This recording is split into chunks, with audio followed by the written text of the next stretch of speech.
Hello guys, आज जम्मू कश्मीर में voting के दिन। देखते हैं आज हमारे घर में कौन किसको वोट देगा। छोटे, तू किसको वोट देगा? मोदी जी को। मोदी जी देंगे अग्निवीरों को जम्मू सरकारी नौकरी में 20% का कोटा। जम्मू को आईटी हब बनाएंगे और यहाँ मेट्रो भी लाएंगे। भाभी, आप?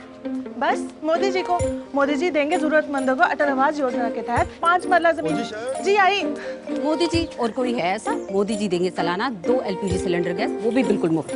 तो रसोई चलाना होगा और भी आसान। और मैं मोदी जी को। मोदी जी देंगे इस बार मेडिकल में 1000 एक्स्ट्रा सीट। किसी ने भी आज तक ऐसा नहीं किया। और भैया आप? मोदी जी, अरे मोदी जी देंगे किसान सम्मान निधि से 10,000 और हर एक किसान को कृषि उपकरण और खाद पे मिलेगी सब्सिडी और खेती हो जाएगी और भी बेहतर। और दादी आप? मोदी जी को। वो देंगे 3000 पेंशन और मां सम्मान योजना का सालाना 18,000। और भैया आप किसे देंगे वोट? मोदी जी को, जो देंगे यूपीएससी JKPSC एस्पिरेंट्स को 10,000 का कोचिंग खर्चा और आने जाने का 3,000 सीधा बैंक खाते में। और दादाजी आप किसे वोट देंगे? केवल मोदी जी को। वो बचाएंगे हमारी संस्कृति और सभ्यता और रखेंगे हम सबके परिवारों को सुरक्षित। और मैं भी मोदी जी को। वो देंगे 7 लाख का आयुष्मान कार्ड, जिससे मैं अपने परिवार के स्वास्थ्य का ख्याल रख पाऊंगा। क्यों बाबूजी? चल अब तू बता, तू आज अपना पहला वोट किसे देने जाएगी? मैं मोदी जी को। मोदी जी देंगे लाखों स्टूडेंट्स को लैपटॉप्स, टैबलेट्स, यानी एजुकेशन बनेगी डिजिटल। अब चलें, मोदी जी इंतजार कर रहे हैं। चलो दादाजी। शांति, स्थिरता और विकास। जम्मू कश्मीर को मोदी पर विश्वास।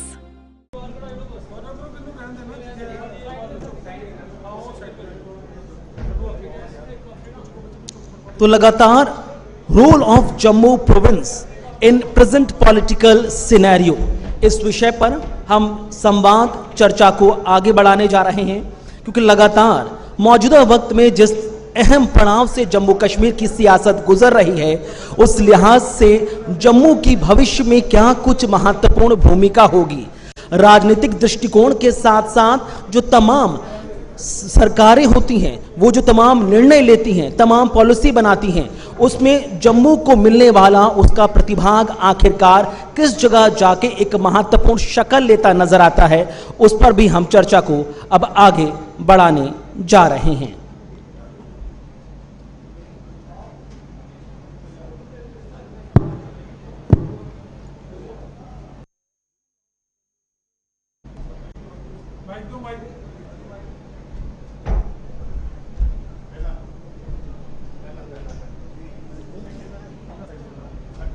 तो एक बार फिर से आपको बता दें कि इस सेशन का जो विषय है वो है rule of Jammu province in present political scenario.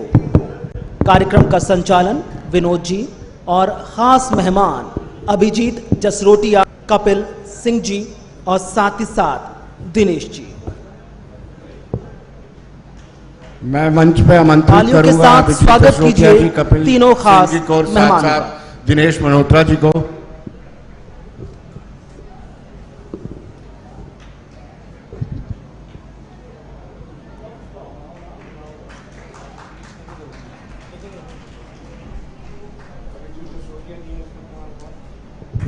प्रवक्ता भारतीय जनता पार्टी,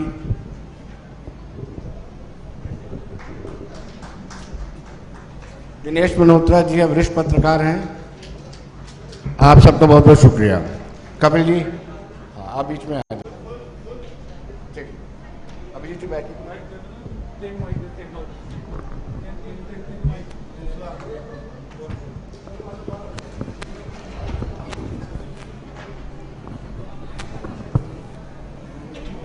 दर्शकों,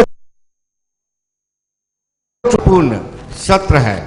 वो इसलिए महत्वपूर्ण है कि क्या आपकी बार जम्मू बनाएगा सरकार। यानी हम सब जानते हैं कि मई 2024 को जब डिलिमिटेशन कमीशन की रिकमेंडेशन आई थी, 7 सीटें बढ़ी थी, 6 जम्मू के खाते में आई।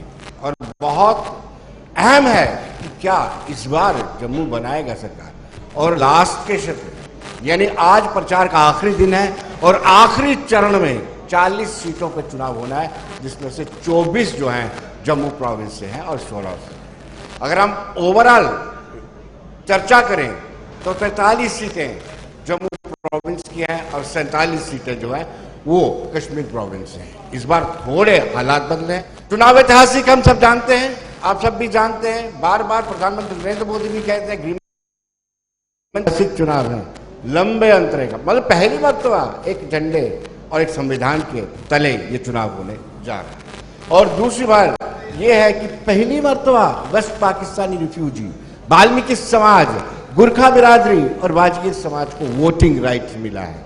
हम बार बार चर्चा करते हैं कि जो लखनपुर से उस पार बस गए, इंदर कुमार गुजराल वो प्रधानमंत्री बने, डॉक्टर मनमोहन सिंह प्रधानमंत्री बने, उप प्रधानमंत्री लालकृष्ण आडवाणी बने, लेकिन जो टनल के इस पार रह गए थे उन बेचारों को वोटिंग राइट तक नहीं मिला था। क्या इस बार जम्मू बनाएगा सरकार? इस पर हम चर्चा करेंगे। एक्सट्रीम लेफ्ट में कपिल सिंह है, प्रवक्ता है भारतीय जनता पार्टी के, क्षमा कीजिए कांग्रेस के, आपका बहुत बहुत स्वागत है। दिनेश मल्होत्रा जी वरिष्ठ पत्रकार हैं, आपका भी बहुत बहुत स्वागत है, बड़ा तजुर्बा है इनका पत्रकारिता में।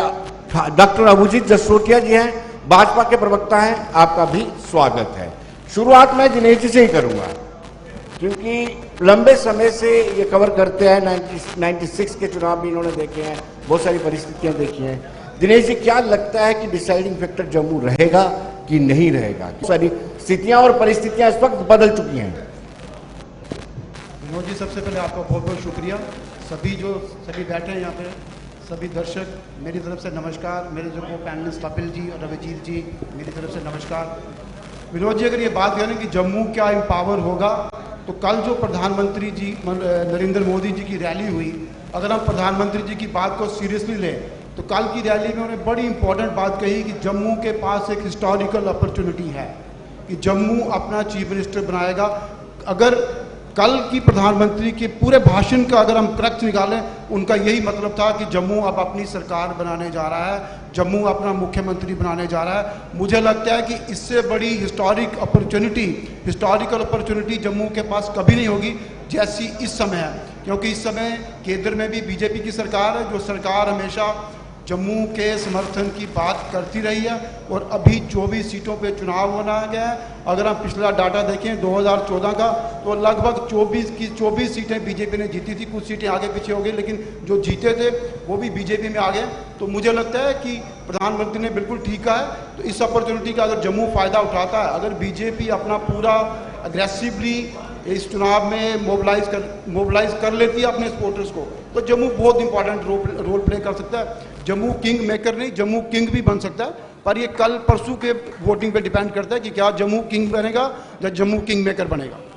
चलिए, दिनेश जी ने 3 सीटों का जिक्र नहीं किया, जिसमें नगरोटा आता है, उधमपुर आता है और बिश्ना आता है, जिसमें ये 3 सीटें भारतीय जनता पार्टी ने हारी थी। अभिजीत जी की क्या राय है? मेरा मतलब था कि हारने के बावजूद आपको बीजेपी वापिस आ गए थे। यस जी, अभिजीत जी, आपकी क्या राय है? क्या आपको लगता है ये वक्त आ चुका है कि इस वक्त जम्मू डिसाइडिंग फैक्टर होना चाहिए सरकार का? अमूमन हमने अपने करियर में देखा है कि सारी चीजें कश्मीर से ही चलती थी, वहीं से चलती थी, वहीं पे रुकती थी। असी डोगरे आखने शाने करने, असी जितियां ने जंगा कमसाने करने।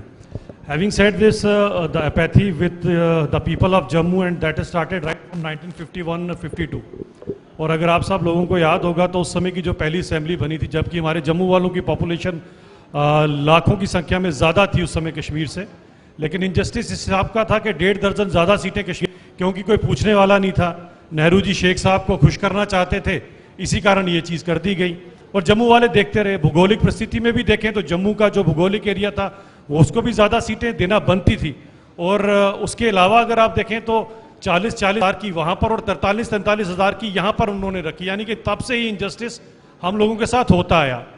और देखते देखते जो है वो इतने साल निकल गए। कुछ बातें मैं बीच में ज़रूर डोगरी में कहूँगा, क्योंकि जिसले पार कश्मीर आने के दुए स्नेहा देना होंगे तो फिर वो कश्मीरी गल करी उड़ते ताकि तुहानू समझ नहीं आए, तो जड़ा असा स्नेहा तुहानू देना तो डोगरी गल करी उड़नी। तो दिखते दिखते 13 मुख्यमंत्री उधर दे बनी है, तो हूँ 13वीं होई है। हूँ सोचने वाली गल है कि अगे हाँ क्या करना तो क्या नहीं करना, ये जम्मू वाले की सोच, क्योंकि ये मौका जोड़ा है हूँ दिता तो कियां तो भारतीय जनता पार्टी ने दिता, क्योंकि साढ़े लोगों की बात गै नहीं पूछी पिछले 50-60 सालों की किसी ने।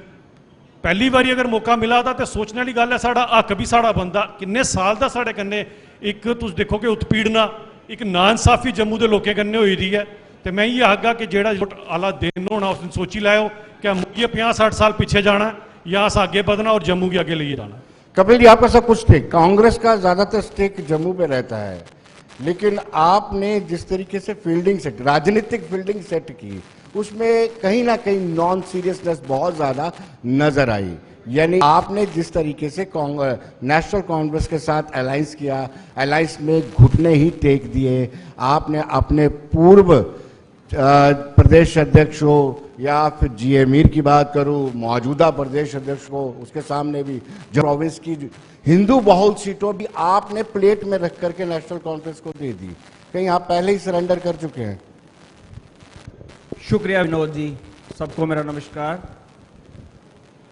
शुरुआत किया आपने कि कांग्रेस ने सरेंडर कर दिया। नेशनल कॉन्फ्रेंस ने 19 सीट्स के ऊपर क्लेम किया था यहाँ पे 2014 में, या तो वो सीटें उन्होंने जीती थी या वो कहीं ना कहीं दूसरे नंबर पर रहे थे। तो सीनियर जो लीडर्स थे कांग्रेस के, उन्होंने इसको मद्देनजर रखते हुए कांग्रेस के हित में फैसला लिया। ये आने वाले वक्त में हमें पता चल जाएगा। और 2002 में कांग्रेस को 20 सीटें मिली और उसके बावजूद डिप्टी चीफ मिनिस्टर भी बनाएगा। उसके बावजूद चीफ मिनिस्टर भी जम्मू से बना। पहली बार डिप्टी चीफ मिनिस्टर और चीफ मिनिस्टर अगर बना जम्मू से तो वो कांग्रेस की सरकार से बना। उसके बाद 2008 में भी डिप्टी चीफ मिनिस्टर बना। और बात करते हैं 1947 की, प्रजा परिषद नाम की एक पॉलिटिकल पार्टी हुआ करती थी, भारतीय जनता पार्टी की पेरेंट बॉडी उसको कह सकते हैं। और जब फर्स्ट कॉन्स्टिट्यूएंट असेंबली का इलेक्शन हुआ तो प्रजा परिषद ने बाइकॉट किया और प्रजा परिषद का जो मैंडेट था प्रजा परिषद का जम्मू में था। जम्मू कश्मीर की जनता का, जम्मू का जब फैसला लेने की बारी थी तब तो इन्होंने बाइकॉट किया और अब कहते हैं कि सीटें उधर ज्यादा हो गई, इधर कम हो गई, पीओजेके में चली गई। तब आप पार्टिसिपेट करते हैं ना, तब आपने बाइकआउट क्यों किया? और श्यामा प्रसाद मुखर्जी जम्मू कश्मीर मामलों के राज्य मंत्री थे केंद्र में। जब जम्मू कश्मीर को धारा 370 दी गई, श्यामा प्रसाद मुखर्जी मंत्री थे। बाद में ऐसा क्या हुआ? क्योंकि उनकी शायद राजनीतिक महत्वाकांक्षा ज्यादा रही होगी कि अब वो अपना राजनीतिक दल बनाएं, तो इसलिए उन्होंने कैबिनेट से इस्तीफा देकर, और भारतीय जनता पार्टी के पास शुरू से ही दो ही मुद्दे रहे, एक जम्मू कश्मीर, एक हिंदू मुसलमान और तीसरा हिंदुस्तान पाकिस्तान। अगर ये तीन मुद्दे नहीं, ना तो भारतीय जनता पार्टी कभी वजूद में आती और ना ही भारतीय जनता पार्टी का कोई वजूद बचता। तो जम्मू कश्मीर को सियासी जमीन बनाकर भारतीय जनता पार्टी ने पूरे देश में बेचने का भरसक प्रयास किया और इसका भुगतान आज जम्मू की जनता कर रही है। चलिए कपिल जी, देखिए उन्होंने जब 2 पार्लियामेंटेरियन थे तब भी अपने मैनिफेस्टो में यही रखा। मैं दिनेश जी से बात जानना चाहूंगा। दिनेश जी, आप ईमानदारी से बताइए कि कितना गंभीरता से कांग्रेस इस इलेक्शन को लड़ रही है, क्योंकि मैं इनके आला नेताओं से मिला हूं, उनकी बॉडी लैंग्वेज भी मैंने देखी है, और साइमल्टेनियसली भाजपा के बड़े नेताओं से भी मिला हूं, उनकी गंभीरता का भी आंकलन